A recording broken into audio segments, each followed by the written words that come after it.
Assalamualaikum warahmatullahi wabarakatuh. Alhamdulillahi rabbil alamin. Wassalatu wassalamu ala asrafil anbiya'i wal mursalin Sayyidina wa maulana Muhammadin wa ala alihi wa ashabihi ajma'in. Rabbi surah li sadri wa yassir li amri wahlul uqdatam min lisani yafqahu qawli, amma ba'du. Para pemirsa channel YouTube Al-Kais dimanapun berada yang dirahmati Allah Subhanahu wa ta'ala, alhamdulillah, puji syukur kita panjatkan kehadrat Allah Subhanahu wa ta'ala, di mana atas karunia limpahan rahmatnya lah, atas taufiknya, atas hidayahnya dan nikmat-nikmatnya lah, kita hari ini ditakdirkan bisa menghirup udara yang segar di pagi hari dengan keadaan iman dan Islam, istiqomah dalam ketaatan, menjalankan semua perintahnya dan meninggalkan semua larangannya. Mudah-mudahan apa yang telah kita lakukan pada pagi hari ini dan sampai nanti Allah senantiasa mencatat sebagai amal soleh yang akan memberikan manfaat maslahat fid dunya wal akhirah. Salawat dan salam tetap terlimpahkan kepada junjungan kita Rasulullah sallallahu alaihi wasallam, kepada keluarganya, para sahabatnya, para tabi'in, tabi'in, para ulama dan kaum muslimin yang senantiasa berada di jalan Allah dan Rasulnya. Para pemirsa yang dirahmati Allah Subhanahu wa ta'ala, marilah kita senantiasa perbaiki diri kita, perbaiki perbuatan kita, perbaiki lisan kita, dan perbaiki seluruh amal-amal kita. Lebih-lebih kita perbaiki niat atau hati kita, karena Allah Subhanahu wa ta'ala tidak melihat wujud kita, tidak melihat rupa kita, tidak melihat hati kita, raga kita, tapi Allah Subhanahu wa ta'ala akan melihat amal dan hati atau niat-niat kita. Abu Hurairah radhiyallahu an meriwayatkan dari Nabi sallallahu alaihi wasallam, innallaha ta'ala la yanzuru ila suwarikum wala ila amwalikum wala ila akhwalikum wa innama yanzuru ila a'malikum wa ila qulubikum.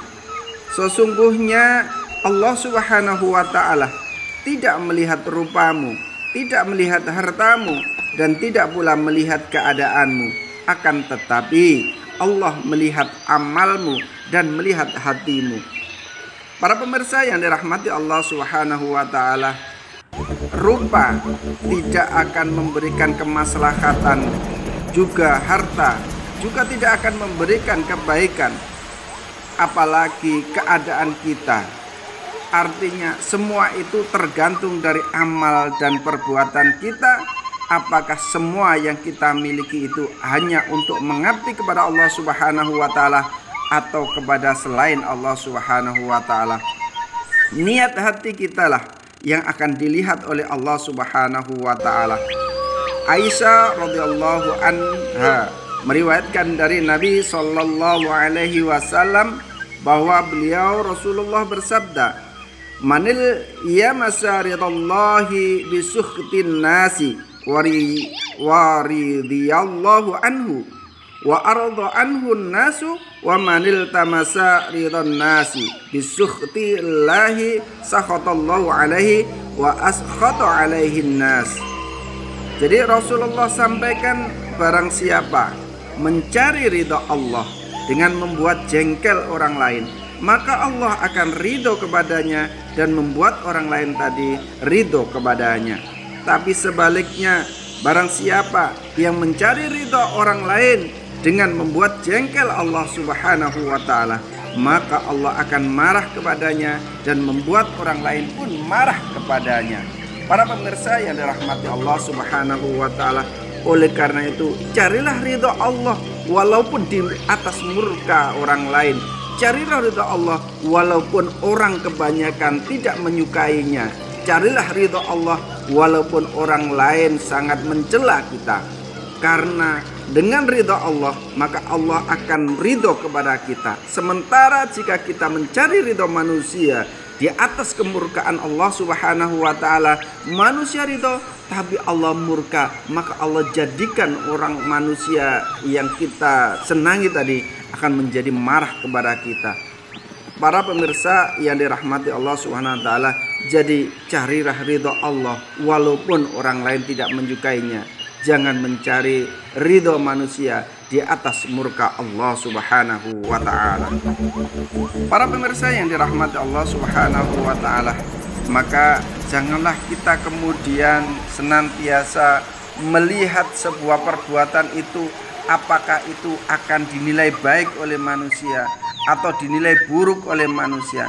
Tapi kita harus mempertimbangkan perbuatan kita, amal kita itu dipertimbangkan berdasarkan hukum syariah.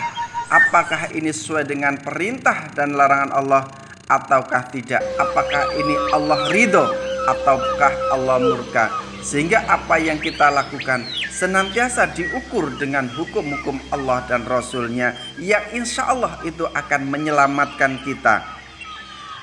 Diceritakan oleh Al-Faqih dalam kitab Tanbihul Ghafilin, beliau mengatakan bahwa berapa banyak orang yang tidur lalu dicatat baginya seperti orang yang mengerjakan sholat, dan berapa banyak orang yang selalu sholat lalu dicatat baginya seperti orang yang sedang tidur. Artinya walaupun dia tertidur, dia mendapatkan pahala sholat, atau dia lagi sholat tetapi tidak mendapatkan pahala sholat, artinya dia dicatat seperti orang tidur. Hal itu biasa terjadi apabila seorang biasa bangun malam lalu berwudu dan mengerjakan sholat sampai terbit fajar. Akan tetapi pada suatu malam ia tertidur sampai pagi, padahal ia telah berniat akan bangun malam. Saat bangun pagi ia merasa sedih dan menyesal, lalu membaca inna lillahi wa inna ilaihi rajiun. Dalam hal ini dicatat sebagai orang yang mengerjakan sholat malam dan mendapatkan pahala seperti pahala orang yang sholat malam karena niatnya itu.